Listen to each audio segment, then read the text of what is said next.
Remoto. A ver, déjame preguntar.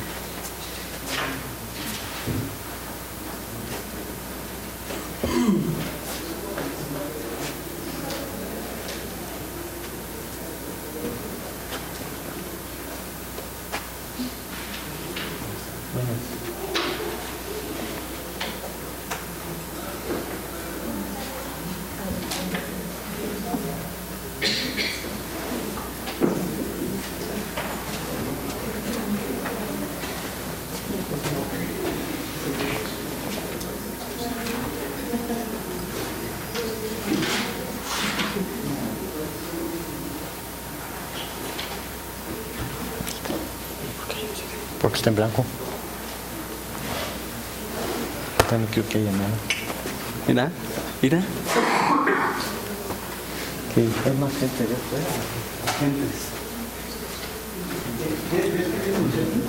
Hay más gente.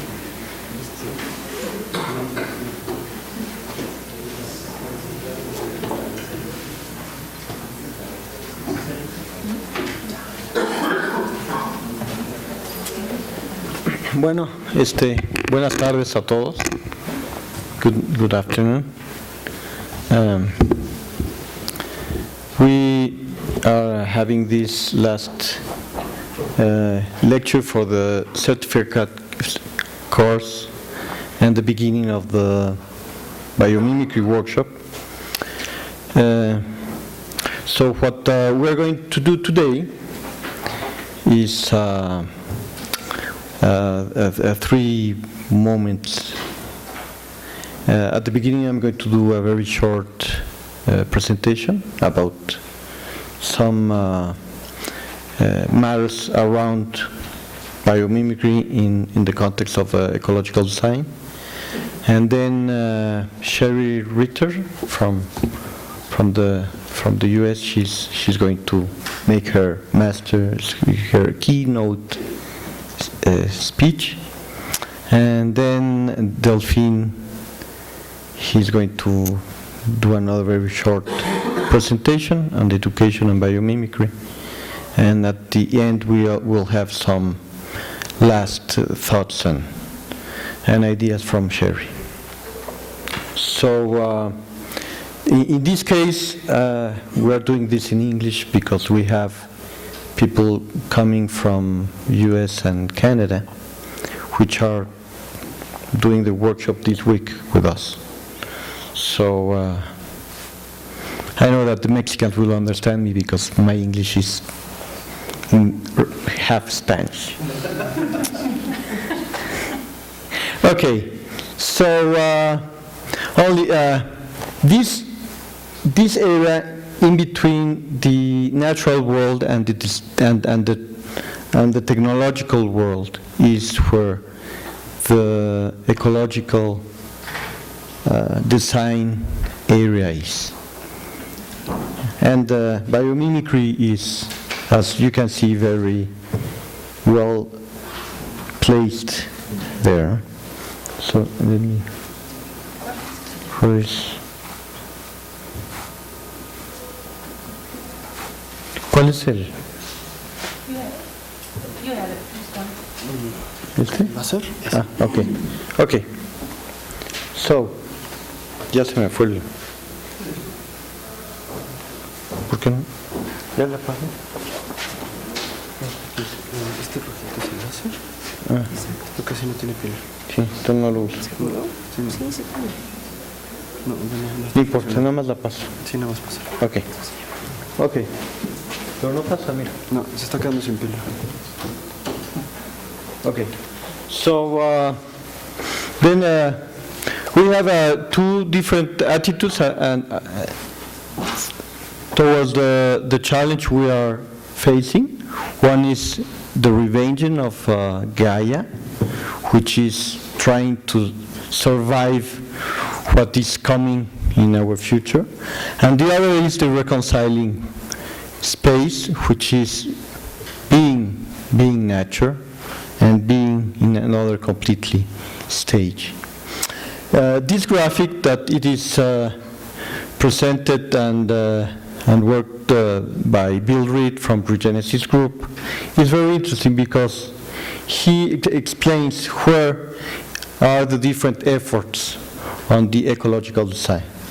So you can see on the red side are not being so bad, but being bad, because we only are doing some stuff. On the right side, we are doing restorative or regenerative design. So there is where it gets biomimicry, which is in biomimesis in Spanish, which is bioethic. So that in that side of the graphic is where we want to be working in the future. So what we've done lately with biomimicry is moving as the jaguar from Mexico to South America. We've been working in Colombia, in Ecuador, in Guatemala, and a lot of work has been done in Yucatan, as you can see. Also the jaguar is a very important place. So I like to use this graphic because there's where we are moving in Latin America as the jaguar.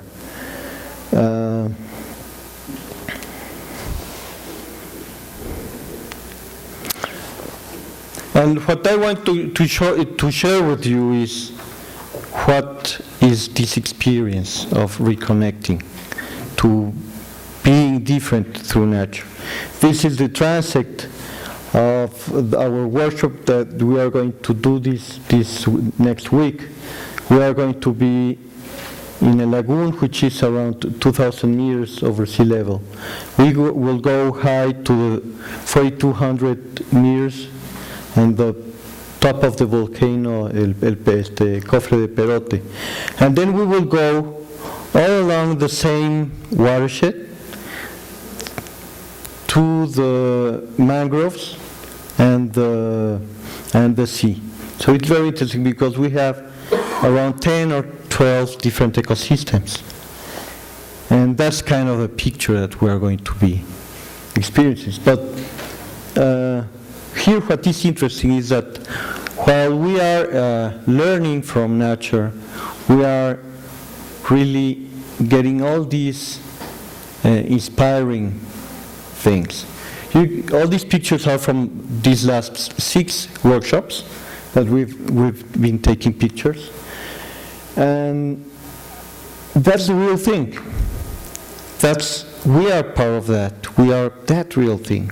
Getting again back to what nature is and be reconnected to it. That's what moves us to all this energy and force that will be presented by Sherry in her presentation. Here you can see this lagoon, which is on a volcano, and you can see these rocks. That's a Pico de Orizaba, which is around 5,000 meters. We are not going to go up there. And these formations are formations from the stromatolites.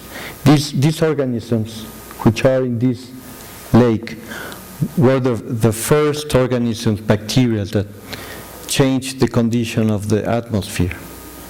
They used the resource that was in the atmosphere, which was the CO2, and they used it as a resource, and they changed to oxygen, and then we had all these new conditions for the world. So as that happened 3.8 billion years, now we are heading another point. I think we are heading to this ecozoic or bio-becoming. We are I like to see this, that we are getting to a very interesting and inspiring new era that every of us are getting into. This is part of the exercises we do in one of the archaeological sites that we are going to be some days from today. These are hawks that come in big groups from Canada all the way to Mexico. So kind of a monarch. And it seems that it's just in front of the camp. It's not the time of the year, but in October you can see a cloud of all hawks, gavilanes. So let's put our shirts on and go on and do the things and have fun and be inspired for the people who has brought to Mexico biomimicry. She's Dana, one of the co-founders of the movement. This was the first group, the first workshop we did. There's, maybe you know, Caroline, yeah? And you can see some other guys there. Juan Roballo, Denise, Cindy, Sherry, Megan. And that's it. Are you going to present that, Sherry? Okay. So I will skip this. But this work we do, it also get us to a point of conservation. This lagoon in Alchichica, in one point was in danger because they were going to do a tourist development with steamboats, with motorboats and restaurants, and this, yeah, terrible. So through these trips that we have been doing, we stopped that, and this is part of what the news did. We also do tree seeding on the workshop. Each workshop we have one tree seeded, so each year is a new tree and a new surprise. So it's becoming bio-becoming, no? So that's what we are doing here. This is the sense and the feeling of what we are doing through this movement. So well, after that, we want to introduce Sherry Ritter. She worked at the Biomimicry Guild and the Biomimicry Institute. She has been one of the most important peoples on the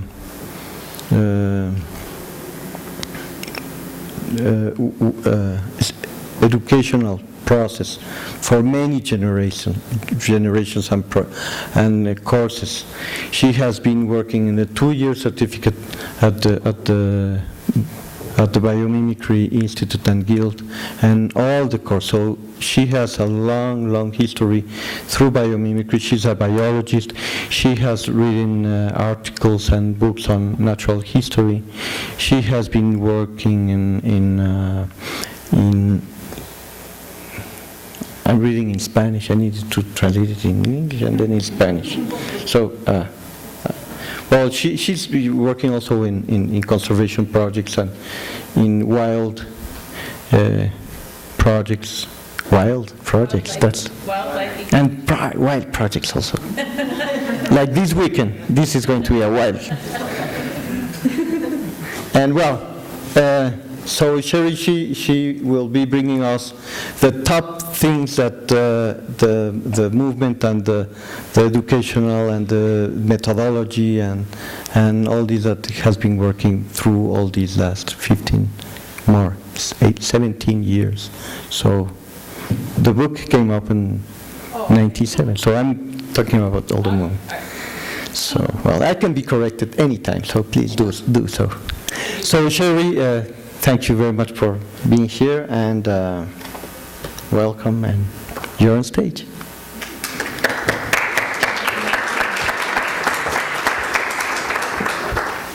Hopefully I have the pen.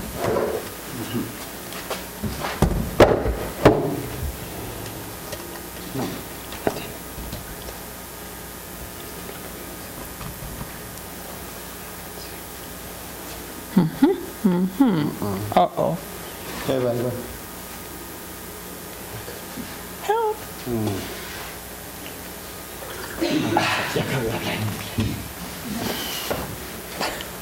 Now you speak in Spanish. Buenas tardes. I always joke, but it's true. All my French comes back to me when I'm in Mexico. Any vocabulary I want, it's there. I can do it without my notes if I have to, but I need to be able to change. Let me try something. No, it's opposite.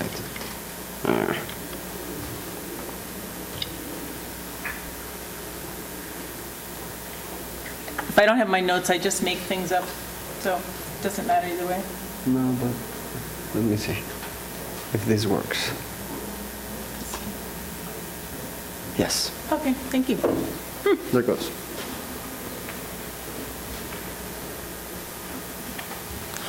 So thank you, Raul and Delphine. So this is my second, I guess I have to be loud. This is my second time to teach this course.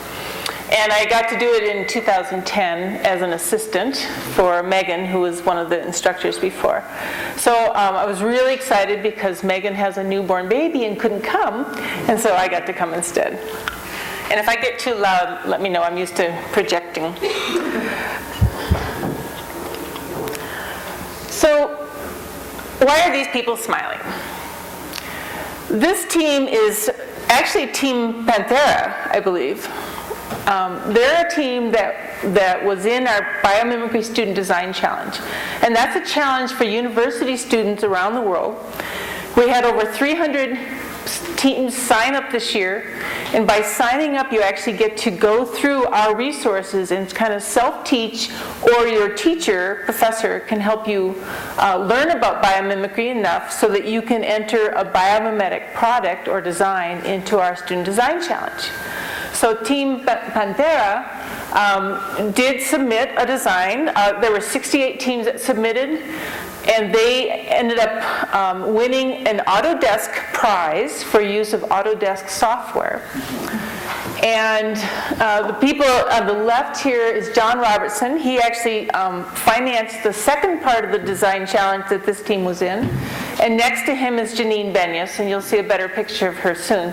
Janine Benyus is the one who wrote Biomimicry, the book. And she's just a gem, and anytime you get a chance to spend time one-on-one with her, it's even me, I live 10 minutes away, it is just a treat. And Delphine got to go dancing with her in Boston last month. So this team got to spend some really quality time with Janine, which I was just jealous of because I just don't get to do it myself. So the other two people, the other three people I should point out, Delphine on the left, and behind him is Jose Cocun from Yucatan. This team is from Yucatan. And in front of him is Maya Gonzalez, also from Yucatan. These were some advisors. And on the far right, looking surprised, is Raul. And then the 5 members of the team. Now, we only paid for 2 team members to come to Boston to our Education Summit and Conference to participate and vie for 2 prizes. The grand prize, $10,000 for the grand prize winner of the Student Design Challenge. And then these guys won the People's Choice Award. They basically charmed everyone that came and talked to them. But they sent 3 of their own people on their own money, which was really impressive. So we had 5 team members, and they were just always smiling. So a funny story with Deanna, there was a really cute pair of twins on the other side of the train from me, and I wanted to take their picture, but I didn't want to be rude, and I could hear the woman talking Spanish. So I turned to Diana and I said, could you ask her if I can take a photo? And she said, you want me to ask her? I said, yes. So she got up and she walked over and in halting English asked her if I could take photos of her kids. And I said, no, she speaks Spanish. So it was pretty embarrassing for both of them. But I got a great picture of the kids. So Student Design Challenge, 68 teams. The grand prize winner was a team from Egypt. And they had come up with an irrigation system that was based on the camel and the giraffe. So I'm here to talk to you about biomimicry, which is innovation inspired by nature. But what I'm really talking about is sustainable innovation inspired by nature. I just want to start with a picture of your home. So this picture was taken, our home. This picture was taken in 1968 from the Apollo space mission. It's the first photo anyone had seen that showed the entire Earth. And it really was the first time that we got a sense that the Earth had limits. And not coincidentally, 2 years later, Earth Day was founded. So we have limited fresh water, we have limited atmosphere, we have limited resources on Earth. And this made us feel it. It's an island in space. So it also made us realize that this is not what a world that works looks like. We need to have a world, if we're going to survive as this island in the universe, we have to have a world that works, and this is not it. This is a world that uses heat, beat, and treat to make our stuff. It uses high temperatures, high pressures, and it uses nasty chemicals and chemical processes. But the good news is that we do know what a world that works looks like. And it looks like this. And it looks like those 8 biomes that we're going to go on over the next week. Each of those biomes that Raul showed you, all of those are in really good shape. And we can learn from all the organisms in those ecosystems. So for example, this is a prairie. And this prairie makes its own energy using photons from the sun. It makes its own fertility. It fosters diversity. It supports other organisms within it as an ecosystem. So it does all these things. It makes its own food. It takes nitrogen and makes it into something usable by other plants. So this is a world that works. So this is a picture of Janine Benyus. Now, Janine was originally a biologist, but also a writer. She has a degree in English. And she started writing a number of different books: Field Guide to Wildlife Habitats of Eastern U.S. and Western, the language of and remarkable behavior of animals, Beastly Behaviors, which you can take to the zoo with you and learn about the behaviors of the animals in the zoo, Northwood's Wildlife Guide, and a couple others. But then in early 1900s, she started gathering stories about people that were learning from nature. And what they were learning from nature, they were able to apply to create more sustainable solar cells, more sustainable gardening and landscaping and agriculture, more sustainable chemical processes.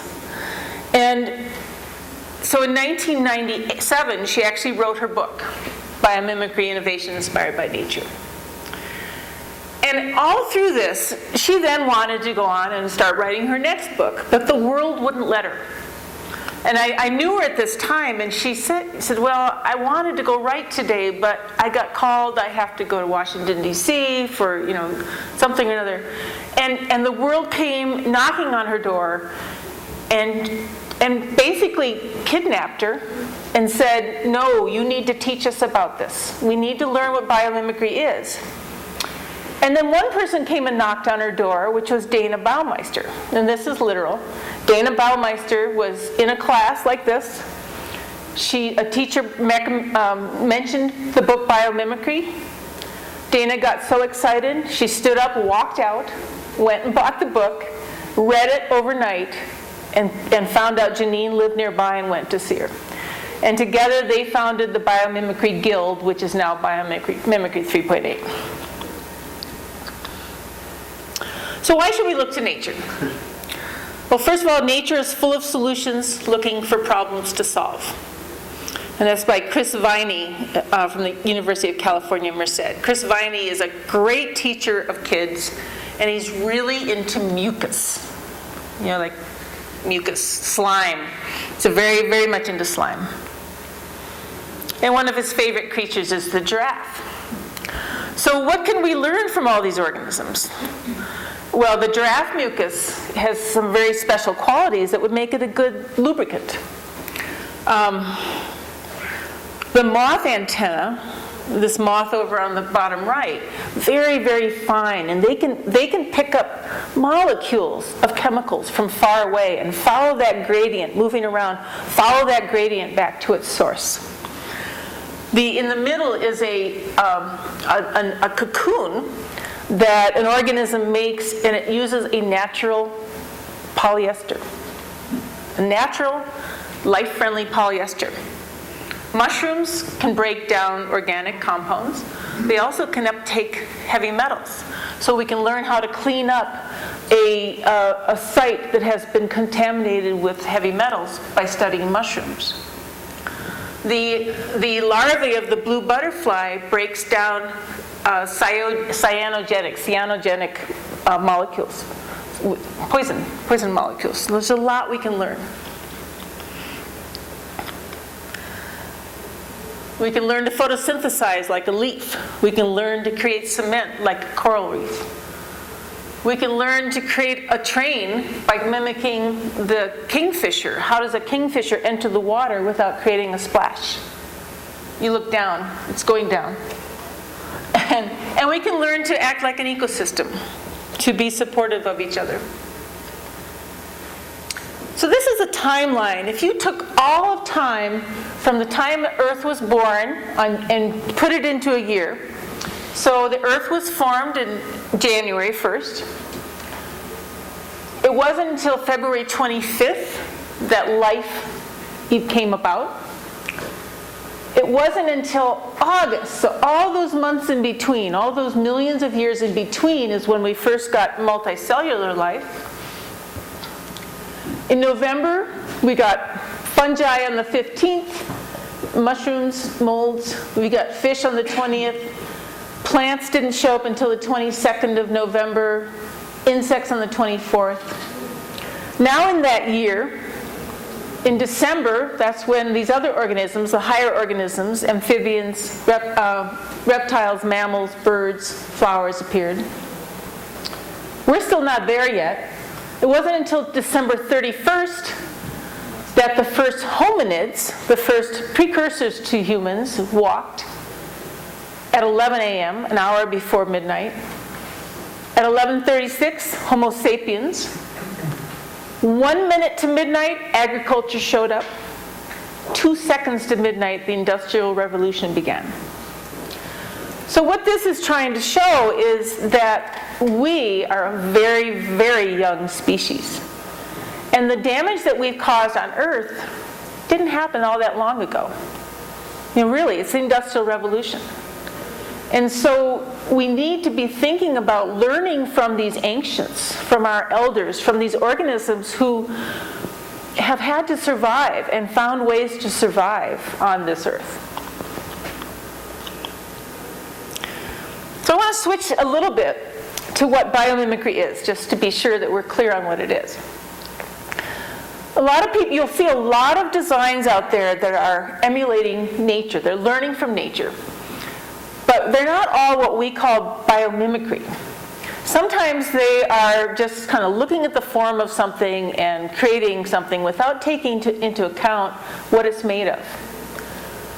So this is a really kind of a cool thing. This is a thumbtack that mimics how you have retractable claws on a cat. And it's kind of neat because you can keep it in your pocket which you don't normally do with a tack. But when you push it into the wall is when the tack comes out.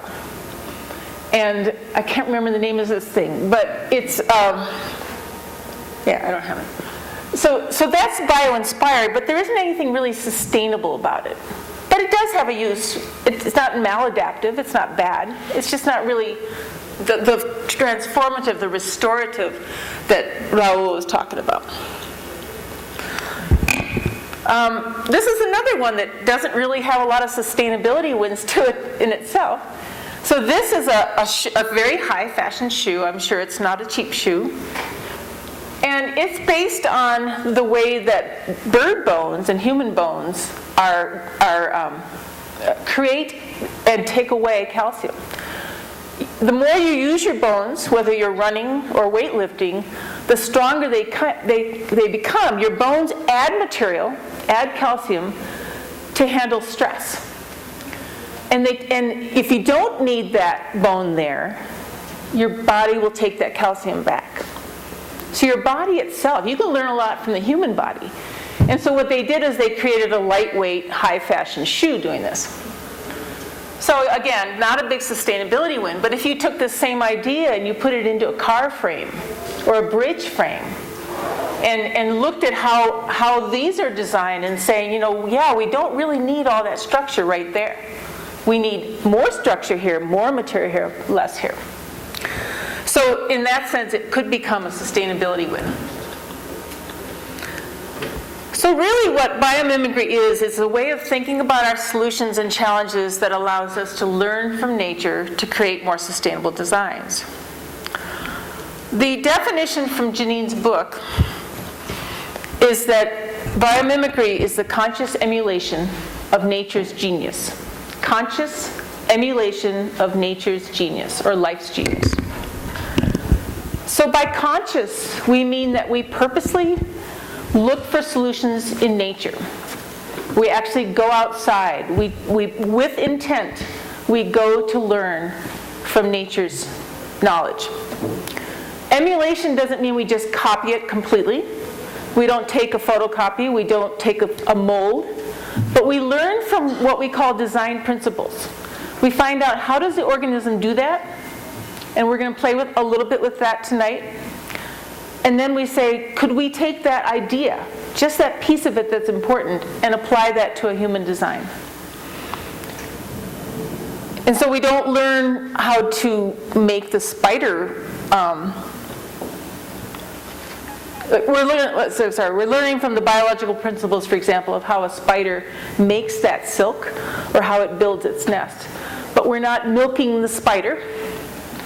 We're not putting a gene into a goat, milking the goat's milk and getting spider silk out of it. We're saying, how does the spider do that? How does it combine all these chemicals at the very last second to create a thread that is stronger weight by weight than steel? So I'm going to go through a number of case studies. And case studies means these are designs that emulated nature, that we consider to be biomimetic. And we divide these up into 3 different scales. There are those that are kind of based on mimicking form or behavior, one mimicking processes, how something is done, and then the system level. How are you mimicking a system and how things work together and work within a system? So the first one is based on the lotus leaf. This is the sacred lotus. And in your mind, if you were to feel the leaf, it would feel very, very smooth. And what's counterintuitive is that when something is very, very rough, actually can shed dirt better than something that's very, very smooth. And so on the right, you can see that the surface of the leaf under magnification is very, very bumpy. And it's so bumpy, it's got little waxy tips, that a water droplet is more attracted to itself than it is to the surface of the leaf. And the same is true with bacteria and dirt. So when the leaf shifts, the water rolls across the leaf, picking up all this dirt and bacteria, and cleans the leaf. So this leaf, even in a muddy water, will be clean because it has these micro bumps, nanoscale. And so several companies have used this. There's a paint called Stow Lotusin that you can paint, and then all you have to do is clean it with water. There's roofing tiles. There's cloth that you can then, you can pour dirty water on it and it just rolls right off. In this case, this is another example of mimicking form. A man named Frank Fish discovered that when these giant humpback whales, these are bus-sized whales, well, maybe this much of the room, and they go underwater and they can swim in these very, very tight circles. And the reason they can is because they have bumps or tubercles on the front end of their flipper. And that increases the stall angle, and it also decreases drag. And this, to Frank Fish, just didn't make sense. Why would you put something bumpy on the lead edge of a flipper, of a foil? And he did some tests and found out, sure enough, it did decrease the stall angle and increase the stall angle and decrease drag. And what is this useful for? It's useful for fans. You can have a much more efficient fan that runs on very little energy, that moves air throughout an entire industrial building if you add these bumps to the front of the blade. You also can have a wind turbine that doesn't require the high maintained speeds that our current wind turbines do. Right now, our wind turbines need, I can't translate that fast, sustained winds of 12 miles per hour. Come on. 20 kilometers an hour, and sustained. But with these tubercles on them, it can be less wind. Maybe it doesn't get as much power per time that it's running, but it runs longer. So you get a huge increase in efficiency. This is one of my favorites. This is called Ornilux. And this company, this spider weaves a web overnight, and it's really a waste of its time if first thing in the morning some bird that's flying around looking for food flies through its web. All of that energy, all that protein of insects that went into making that web is wasted. So what some of these spiders do is they add infrared reflectant patterns into their web, and the birds can see it. Sorry, UV reflectant, ultraviolet reflectant. The birds can see it, but the insects can't. And so the spider is basically warning the birds away. So Arnold Glass out of Germany found this out. And they went and they said, well, we should be, we're killing hundreds of millions of birds a year in Europe by colliding into buildings. Even more in the United States. All of these high reflectant windows that we put up to be energy efficient are the perfect mirrors for a bird. So a bird is flying along and all it sees is the reflection of its habitat, and it just flies right into them. Millions of birds a year. And so they have incorporated this pattern of UV reflectance into their glass and has decreased birds colliding with their glass.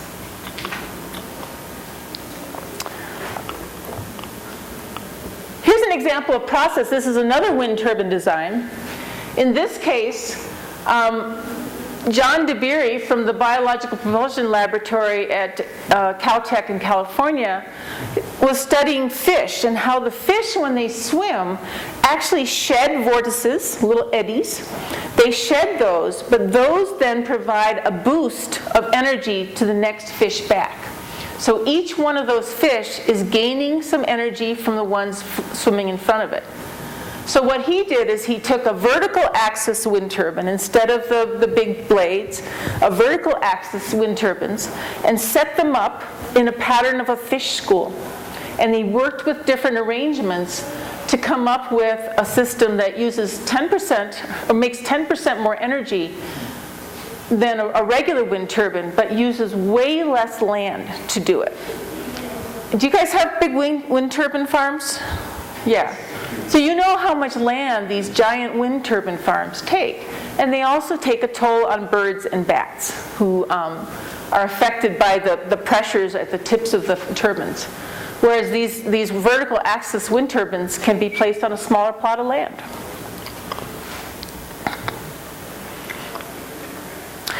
This is another one that mimics process. This little guy in the middle is a water bear, or a tardigrade. And it's not visible to the eye. Maybe a big one is. But he can dry out for 80 years. 80 years, he can go into a state of being dry, and then if he gets some water, rain, or put a droplet on him, he comes back to life. And there's some other plants like this. It's called anhydrobiosis, and it's there's a plant, a resurrection fern, that you can actually buy in some stores. So this company, and there's a couple of companies that have done this, they're now using that design principle of to preserve vaccines without refrigeration, and another company preserves biological tissues without refrigeration. So you can imagine in a big university like Harvard or Stanford in the US, all of these researchers have all these biological tissues, and they have huge refrigerators. And what happens with a power outage? You could lose decades of research material by having an outage, plus just the cost of running all this. So Stanford has actually done an analysis looking at what would it cost us less? How much less would it cost to go with this new technology that allows us to store our tissues in a dehydrated form that can be rehydrated when needed? And it's an amazing savings. The good thing about this particular product from Nova Laboratories is that you don't have to have refrigeration. Normally with inoculations, you have to have it refrigerated from the time you make it all the way towards shipping it to countries. You have to have refrigerated trucks. You have to have a refrigerator in place when you get to the small village in the middle of Africa, which is not reasonable. And so this allows you to deliver it dry. And when you inject it into the arm, the body's own fluids rehydrate it. So it's an amazing technology based on just learning from the tardigrade. Great. This one is, sorry? You don't care. This story doesn't have a big sustainability win, but I thought it was a really interesting story, and it can be applied in other ways. So one of the people that's in my biomimicry specialist course needed to come up with a case study about biomimicry, and she ended up finding it within her own experience. So the story with the leafcutter ants, there's a number of things that they do, but what she knew about was that when the traffic is heavy in a leafcutter ant highway where they're moving along, you can get really bogged down. The whole system can get bogged down if you have an ant carrying too big of a load. So let's say like this ant on the left, maybe is carrying too big of a leaf. And yes, that might be efficient for that ant, but the whole system slows down. And so a researcher did a little study, and he found that if you were to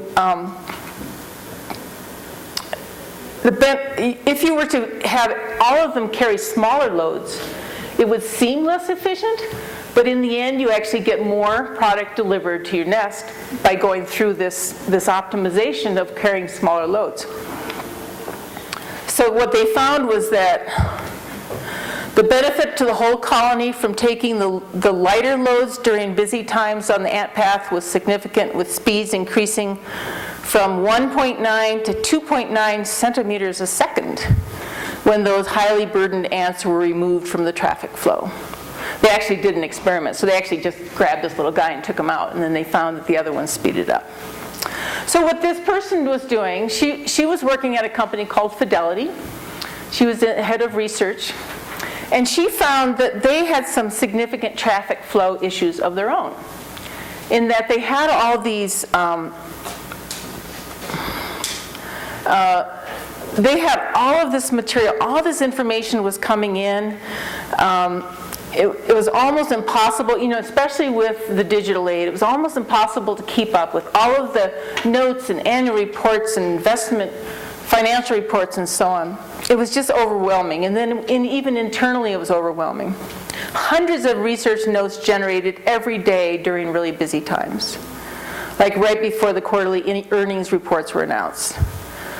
So in the end, they were hard to write in a timely fashion, they were hard to read, and it was just a classic heavy traffic problem.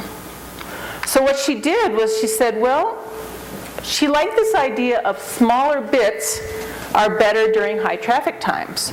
So they created a smaller load option for the research analysts. It was a way to write the short notes very quickly and move this information through more quickly. She said it was almost like Twitter for research. So they got rid of all the time-consuming elements like double-checking detailed historical financial data, explaining every detail of the news, and so on. And they allowed them to move these vital, smaller bits of information more quickly. It was a huge hit. The log jams of late notes broke free, and both writers and readers were able to move more quickly and to make their decisions. She did say they kind of made it hard for them to go back to the longer reports, which were still necessary, but in the end. But this same thing has been also looked at for traffic flow with shipping, moving things across country by truck and so on.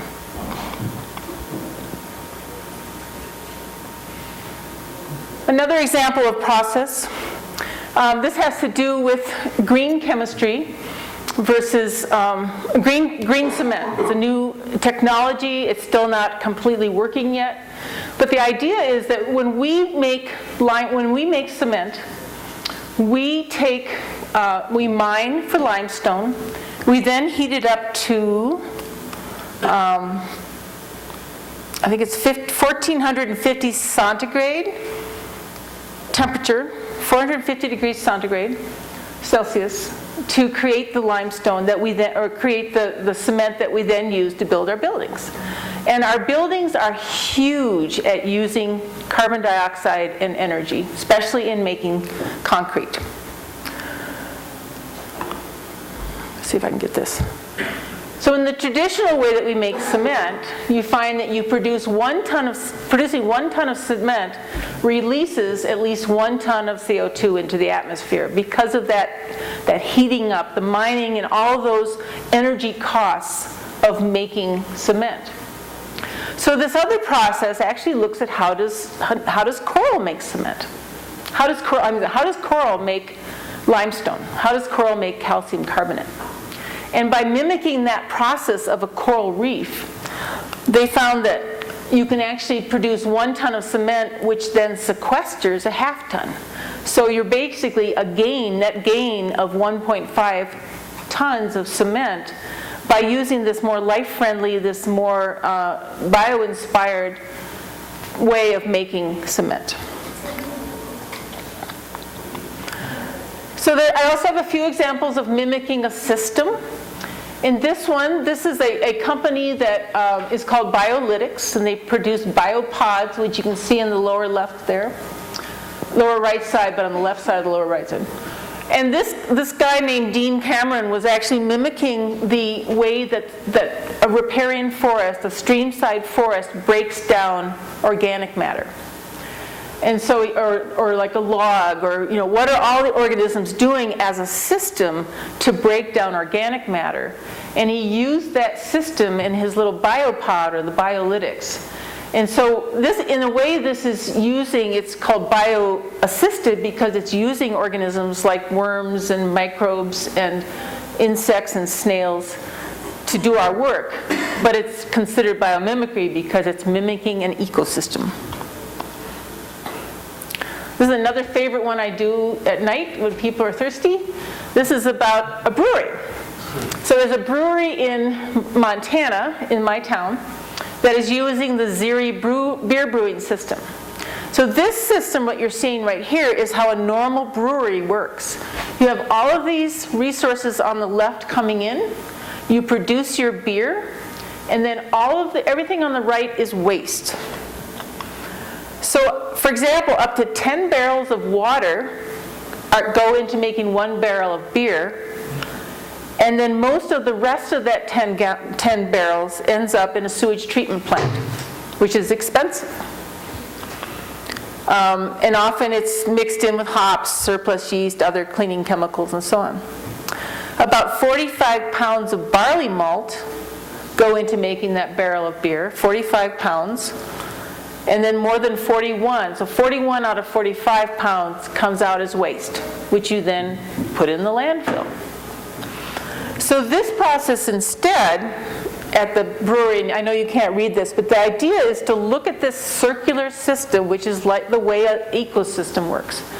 So when you're, now my resources are across the top in the little rectangles, they come into the brewery, they create the beer, the soda, the tea, and then they come out, but each waste product becomes a feed stream, a resource for another part of the system.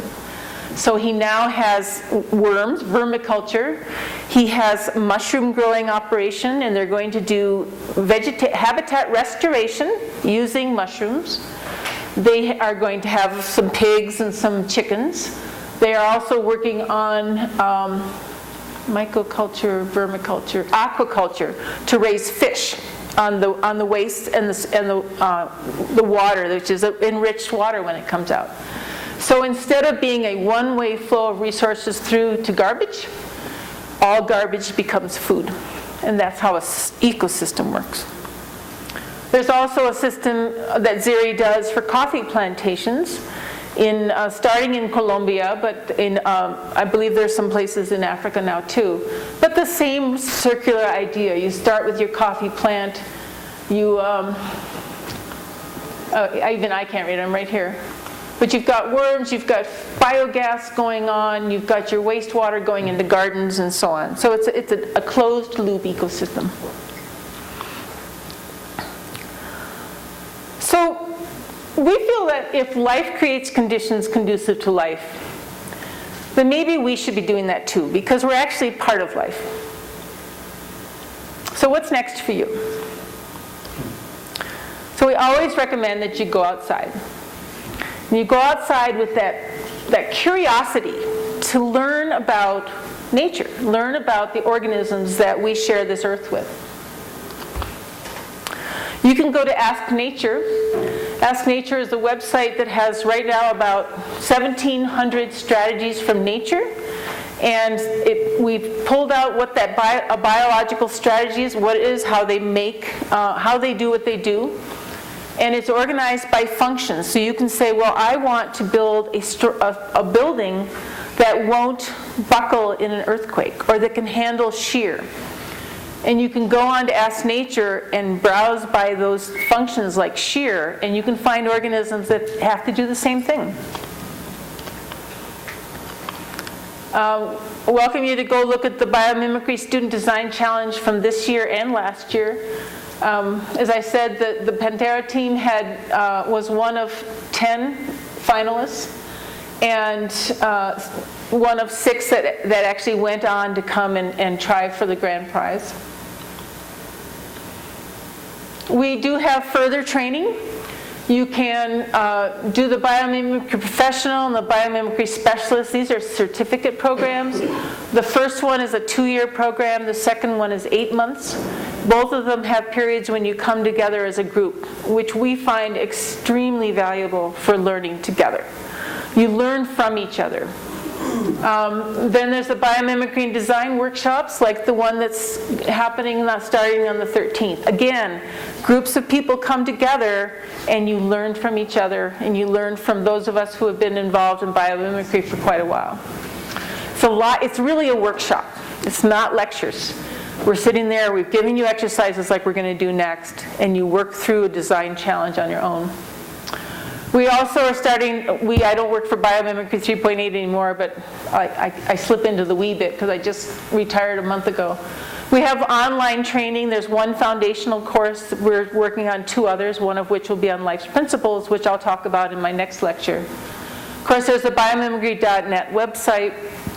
And then we have the Biomimicry Summit and Global Conferences.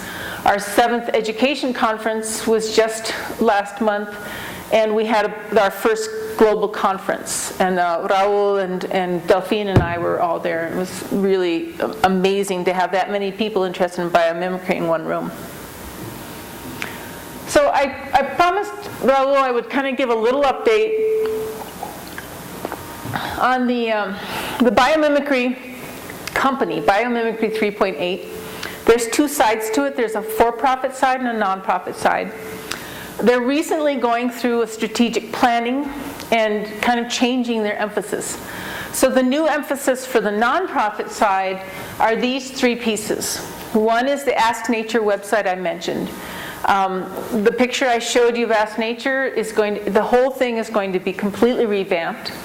And the idea is to make it really a even better design tool, much more easy to use, much more easy for you to contribute to, easier for students to use. I'm trying to encourage them to design part of it so that it's really it's a little less technical for very young children to use.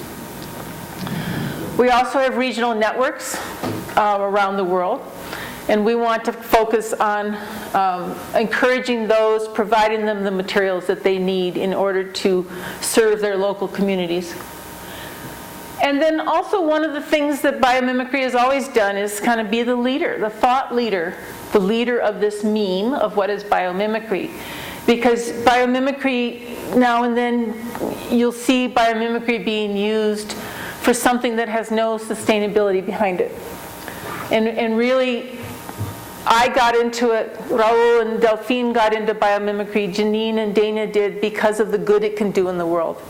And we want to make sure that it continues to be seen as that kind of a company and that kind of a meme. And then on the for-profit side, there are 3 business lines. One is where we actually work on biomimetic solutions down here on the left, where we are actually working on new materials. We have a partnership with Warner Babcock Institute, which is green chemistry lab in Massachusetts, and another partner, Pantheon, where we're actually coming up with biomimetic design materials. We also have more education on the bottom right. Knowledge and training will continue working on our various ways that people can learn biomimicry, including going to special courses. And then design solutions where we might work specifically on some challenges that come to us from industry. One of the keys that we always teach, and one of the reasons that we have you go outside so much in our workshops, is that if you're going to learn from nature, you really have to quiet your own cleverness. The way we've been trained, in whatever design field you're in, you've been trained to learn from other people. You've been trained to be inspired by what others have done.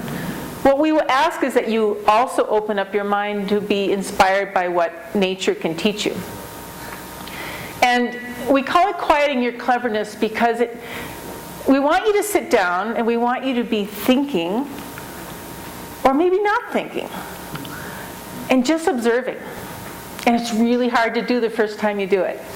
We actually have you sit for like 20 minutes, and we say, you're going to watch that plant.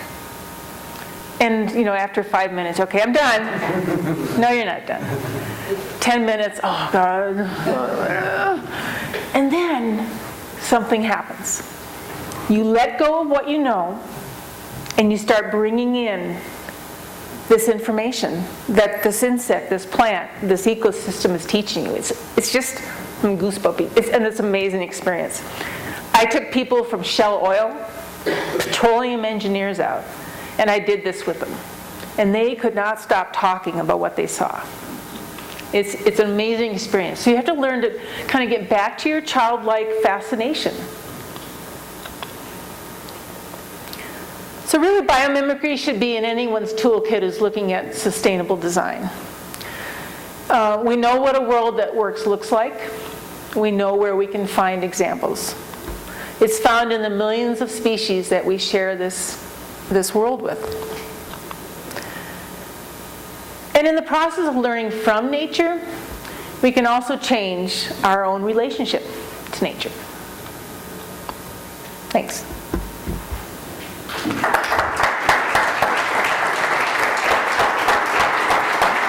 You want to ask questions?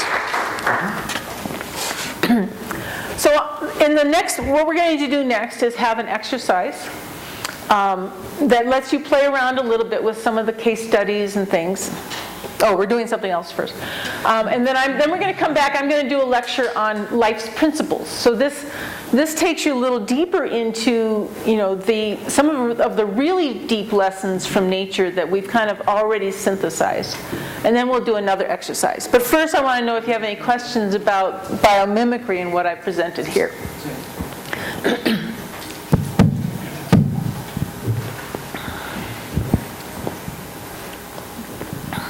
You must have taught them well. That's really good. Okay. Good. Okay. Gente. Yep. Okay, so we will do an exercise, an activity. Delphine is going to lead it. By the way, while he gets organized, I want to say that Sherry, she has been in all these programs working. Ask Nature, she was responsible of Ask Nature since the beginning. And also she has been teaching in all the different certificates and kind of courses. So well, you just had this sense of the high skills that she has. Looks like 45. I said 45. Boy, you're smart. Hoy en la comida dije que creí que íbamos a ser 45. Sí, somos 45. Ajá. Vamos a hacer equipos de 3, three guy teams, 3 people each team. So do you want people who are fluent in English to be together? Does that help? Okay. Yeah. We need to divide us in different teams, and I'm gonna spread these pages with you.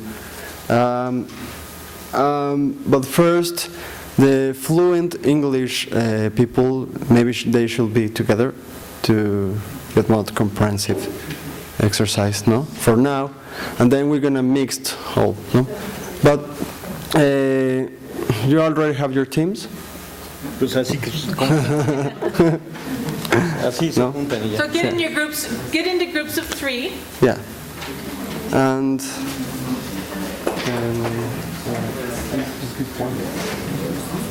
One for team. what was the first one? We were going to have them.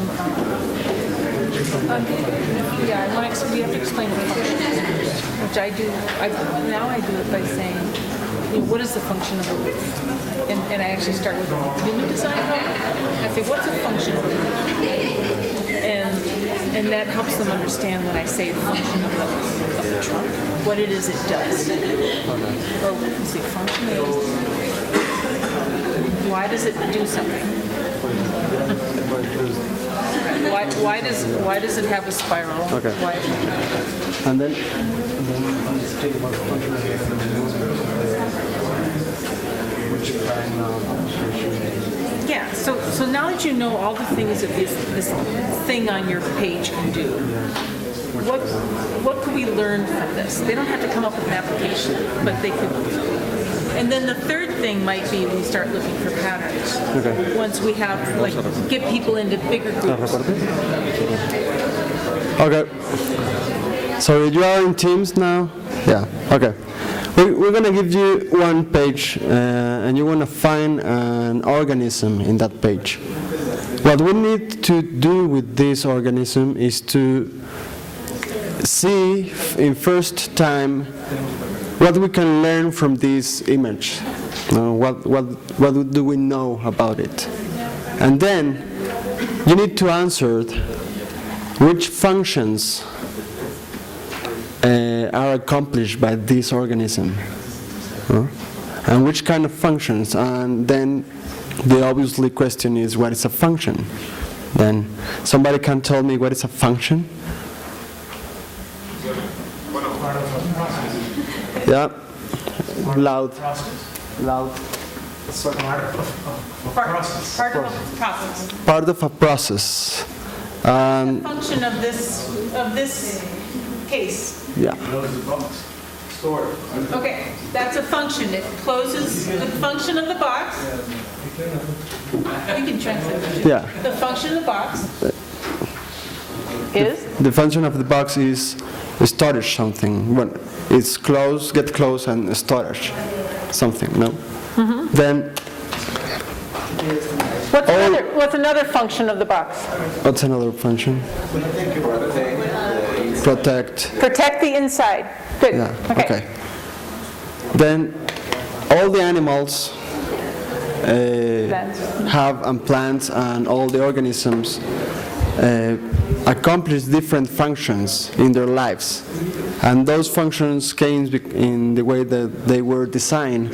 Then you have in this image an organism, and you need to question yourself which functions are developed by this animal. That's the first question. The second one is, well, let's just do that first. Yeah, okay. So you want to explain in Spanish then? ¿Alguna pregunta sobre lo que vamos a hacer? ¿Fui claro? No, ¿verdad? ¿Sí? Bueno, vamos a preguntarnos qué función cumple el organismo que tenemos en la hoja. Y para esto tenemos que primero dialogar sobre qué organismo es y qué sabemos de él, ¿no? Sí. Yeah.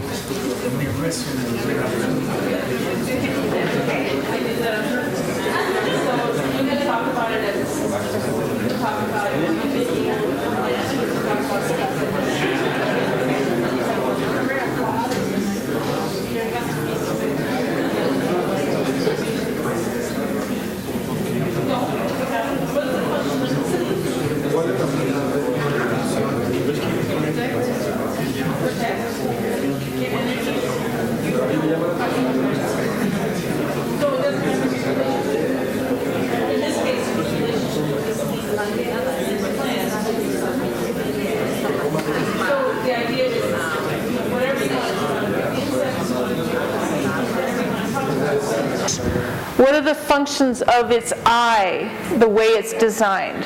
So you can think that way. You can also think broader. What's the function in the ecosystem if you know it? Any of those are fine.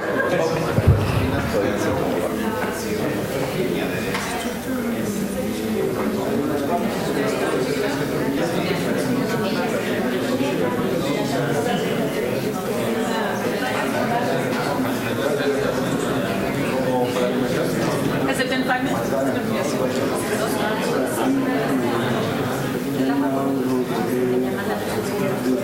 One way to say it would be, who would care about this? Who, as a designer, would care about these things, these abilities that they're important? How's that? Excuse me. Yeah. Then the time is over for this part of the exercise.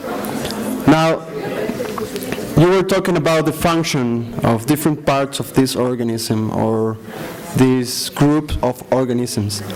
Now, what if we add this question about who cares about that? Which kind of designer or decision maker or people who are changing the world or the way we do things could be found this knowledge about function really important to develop something? No? Then which are the possibilities into the application of this knowledge in nature? No? Then we have another 5 minutes to talk about this. Yep. ¿Alguna duda? Necesitamos hablar sobre, ya hablamos sobre la función y ahora queremos ver pues, a quién le interesa esto, a quién le importa, a quién le es útil el saber que podemos cumplir esta función a través de este tipo de diseño de forma, de proceso o de sistema. Entonces, ¿cuáles serían las aplicaciones potenciales derivadas de alguien o de un área del diseño o de la forma en la que construimos el mundo que pudiera estar interesado de desarrollar esta función? ¿No? Entonces, 5 minutos más.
Hold up their picture and give one Function and one function and what they thought.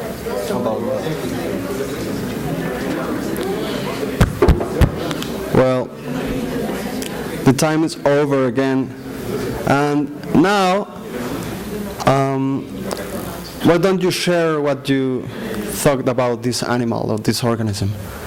No, please share with others which function you find and what can we learn about that function in terms of in which area of design it could be used. Then if somebody want to talk. You could just Yeah.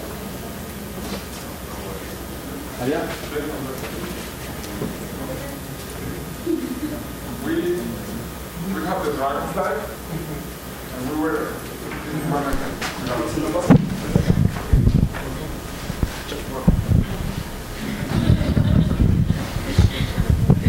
now you're famous, did you know?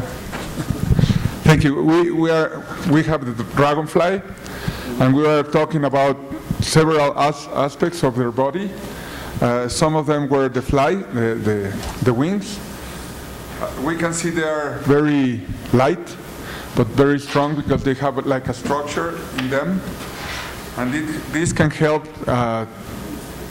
like making roofs, light roofs or clear roofs that are very strong and resist the temperature, whatever. We talked about the eyes too. They have 270 degrees of vision, and that's something for like a helicopter or airplanes, because they have little pieces, different eyes that you can see different things, and I don't know how they can process all that information about seeing with so many. ¿Cuántos ojos tenían? They have 3,000 eyes, and they can process everything they are seeing around. So I don't know how can you do that.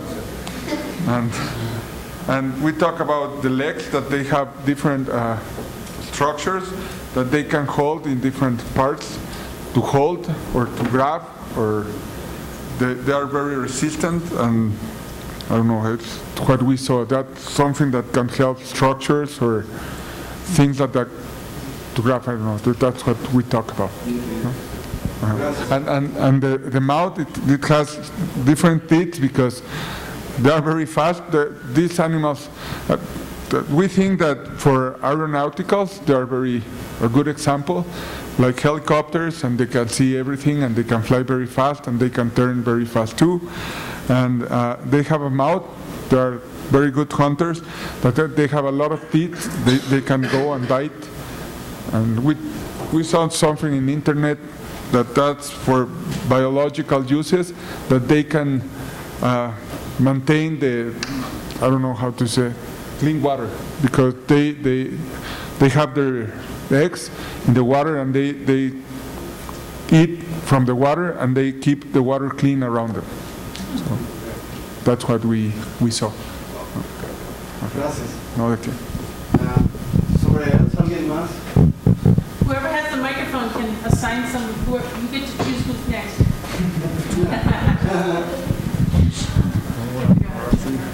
Roberto?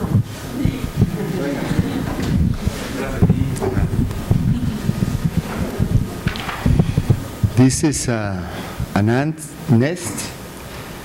We didn't know what it was. We had to ask, actually. But the first thing that we like is the place where they choose to place it. Very defensive. This is the first time we see the house of the ants on a tree. Most of the times we have seen it on the floor. This is the first time we see it on a tree. And the applications, Delphine, I think are mostly in terms of temperature, conservation, like termites.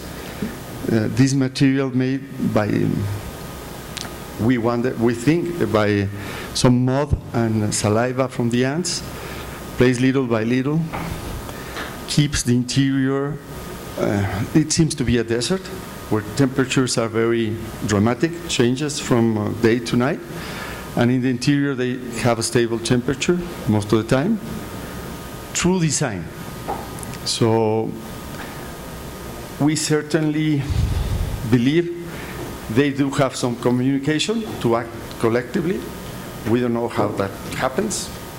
We have more doubts than certainties, but I think it's amazing in terms of design. I don't know what. Something? Okay. Hey, choose your next victim. Yes. Because those women won't need his eyes back there.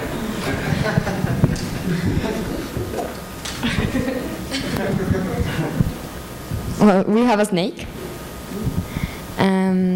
We have more doubts than answers. Yeah.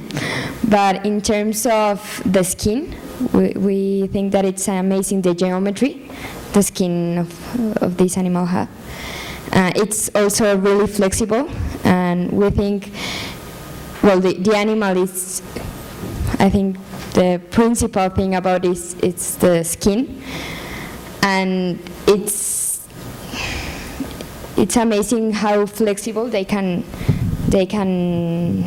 go, and also the speed they can move because of the, como terso, like the rough the skin is. And we think the applications could be in textile, maybe, like in fabric industry, and also in ¿Qué más dijimos? Like in second skin things, also maybe in fabric or also in buildings, and the geometry and the flexibility of this thing can, I don't know, be everywhere. Okay, thanks.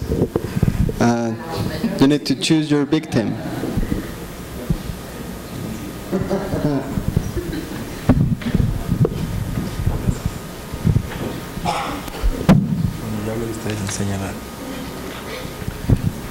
We had a beetle. We did some research and some observation at the same time of the characteristics. Some of the things that brought our attention was the color, the fact that it looks like a seed or something from far away, maybe to protect itself from the birds. Something that we found out about it is that on the lower bottom it can open its hard shell and it can store a lot of water, so that brought a lot of ideas into our mind. We thought the applications can be used anything from fashion design to industrial design to architecture to mechanical engineering, hydraulic engineering, and we came up with a quick prototype for water tanks that instead of being black and plastic and trying to be hidden underneath, they can be on the exterior of a green area, and they can open automatically when they feel rainwater coming on, and then they can close after the rain is gone to protect the water. We also had a lot of questions about exactly where the eyes and the mouth is, because we can't really find it. and the symmetry, that if you look from far away, it doesn't seem to be very symmetric, but then there's a really straight line that divides the two wings, so it's an amazing design. I think it's funny you did a prototype already. Next victim. Next one. We have a sunflower. The first thing we found very important is the flower, the pattern of the seeds, starting with the outer leaves and then the green leaves that protect the inner side of the flower. Then we have the yellow ones. Then there's a series of modified leaves and finally with the seeds. We also found that the energy that the flower receives doesn't come through the flower, but instead through the leaves. So we wonder what was the function of the flower of turning. So that question also gave us a lot of applications. Also, the stem is a very. The sunflower has a very large stem, very thick. It can go, I think, 8 meters high, and it has a fur that protects it. So we also found that, like the fur to protect some things.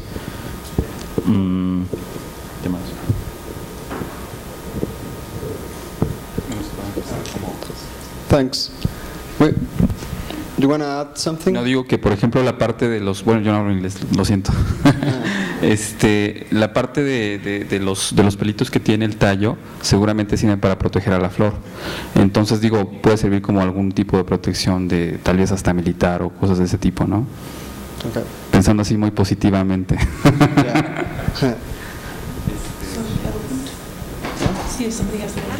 Somebody else have an elephant picture? An elephant? Anyone have the elephant? Yes. Let's do this guy in the back. Yeah, we need you to talk. And then we have B. Did we miss any organisms?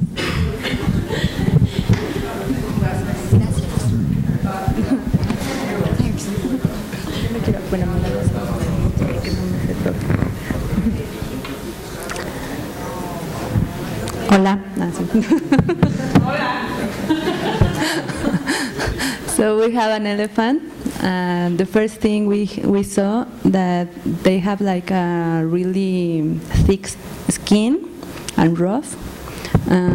Also, they are big. They weigh like a lot. What else? They have like the tail, like for getting away the flies. What else? They just have a bath in the mud to protect from the parasites. They can hear from a lot of distance. They have good memory.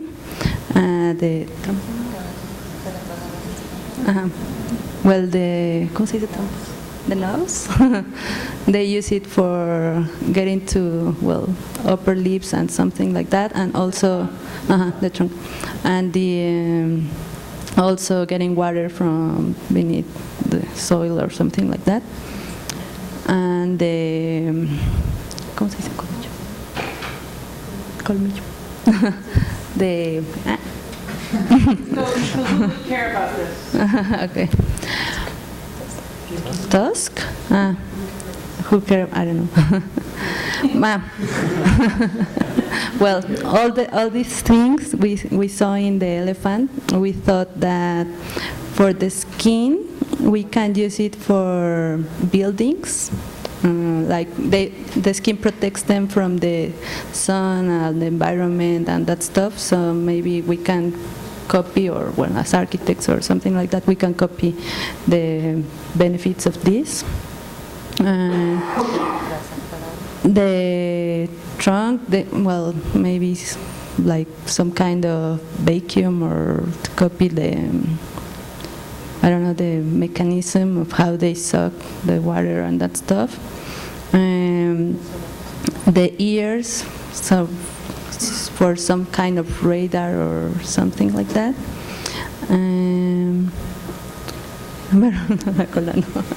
And that's all. Thank you.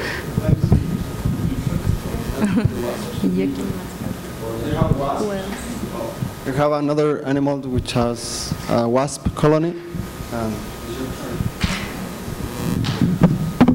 So we looked first at the nest of the wasp, and we're looking at the structure of it and noticing the shape of each individual cell and how it creates strength within the structure, even though it's a very lightweight, paper-light kind of structure.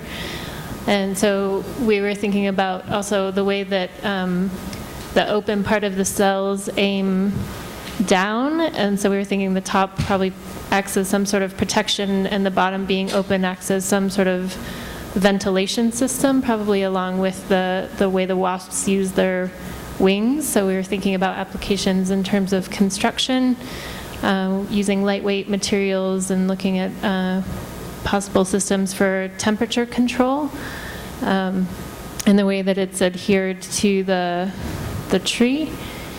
And then we were looking at the wasps themselves, and we talked a lot about the antenna and their function with both gathering and communicating information, and the way that the wasps are gathered around the nest in the network, and the way that they use the way that they gather around the nest for communicating with each other. And so looking at structures for communication and networking. And am I missing anything? Good. Okay. Did we miss any organisms? No. So I just wanted to say that you guys did an amazing job of, considering you didn't some even know what you were looking at. You know, one of the things that's powerful in looking to nature is that it's okay to guess. It's okay if you see something that really excites you about an organism. You can go to a biologist, you can go to the literature, you can look it up, but you don't have to right then and there. So right then and there, you're inspired without having to know all the answers. If that color of the beetle fascinates you, if the design of the wing of a dragonfly fascinates you, it probably fascinated a biologist and they've done some research on it. But just opening up your minds and saying, wow, there's a lot I can learn from a two-dimensional picture of an animal is pretty good, or a plant. Thanks. So the next thing we're going to do is take a break. Yes. 10 minutes break. 10 minutes. 10-minute break. So I have 8:07. So at 20:20, can't add that fast. 20:20, we're back in here. 10 Mexican minutes. Vamos a hacerlo muy rápido para poder aprovechar la siguiente parte de la conferencia de Sherry y el siguiente ejercicio que nos va a llevar todavía más con mayor profundidad a esta disciplina. O sea que cafecito, galletitas, agüita, tecito, ¿no? En el mercado mundial son competitivas porque realmente eso nos van a preguntar en una charla, entonces tenemos que meter. Vamos a ver quién nos dijo algo. Por aquí está la Agencia Internacional de Energía. Dice la mini, el mercado mayoreo, minoreo, sí es rentable. El fotovoltaico, mire, se sale de ambos casos. No es rentable en algunos. Vamos a ver que sí puede ser en México, pero ahorita como está no es rentable. Concentración solar, sí, en mini, ¿qué? Mini, ¿no alcanzo a leerlo? Los pequeños mercados. Entonces aquí sí es rentable, la biomasa en los dos, la geotermia en los dos y la eólica en los dos. Entonces ese es el estudio que ellos presentaron de si es o no rentable. Vamos a ver que sí, esto sí puede ser rentable. Por lo pronto ahí aparece como que no, y sí, si usted quiere ir a comprar su fotovoltaico para su edificio, pues le va a salir caro. Pero vamos a ver cómo puede ser rentable. Y a lo mejor aquí ya nos hace el negocio para todos. ¿De acuerdo? Sobre todo por el que le vaya a tocar venderlos y otros el que les vaya a tocar normarlos o decidir la política pública sobre el tema. ¿Qué dice aquí? Instrumentos para fomentar. Miren, han dicho varias cosas, pero yo creo que uno de los instrumentos para fomentar las energías renovables es el costo de la energía. Se habla mucho que está subsidiado.